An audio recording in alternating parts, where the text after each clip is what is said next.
দেখিবলৈ পাইছোঁ যে Ndfb চাউৰাইগড়াৰ যি নেতৃত্বাধীন যি Ndfb এই Ndfbয়ে চৰকাৰৰ লগত আলোচনা কৰিবলৈ তেওঁলোকে চুবুৰীয়া ৰাষ্ট্ৰৰ পৰা অসমত তেওঁলোকে আহিলে বুলি আমি সংবাদ মাধ্যমত গম পাইছোঁ।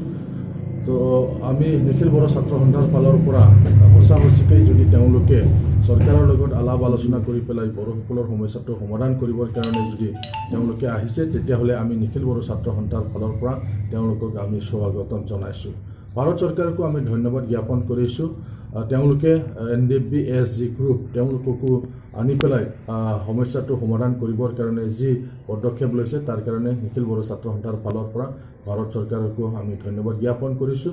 লগতে চৰকাৰক আমি আহ্বান জনাব বিচাৰিছোঁ, দীৰ্ঘদিনীয়া বড়োসকলৰ যি সংগ্ৰাম, যি সমস্যা, যি বড়োসকলৰ কিছুমান যি গোট আছে যিবিলাকে সহস্ৰ সংগ্ৰাম কৰি আহিছিল, এই গোটেইবিলাক চাই পেলাই পাৰ্মানেণ্ট পিচ আনিবৰ কাৰণে বিশেষকৈ বড়োলেণ্ড অঞ্চলত আৰু অসমত পাৰ্মানেণ্ট পিচ আনিবৰ কাৰণে যি প্ৰচেষ্টা হাতত লৈছে তাৰ কাৰণে আমি চৰকাৰক আহ্বান জনাইছোঁ আৰু বাস্তৱ সন্মত পদক্ষেপ ল'বলৈ অনুৰোধ জনাইছোঁ। যিহেতু Ndfb কেনেকুৱা ধৰণৰ নিখিল বড়ো ছাত্ৰ সন্থাই আমি কৈ আহিছোঁ, বড়োসকলৰ যিমানবিলাক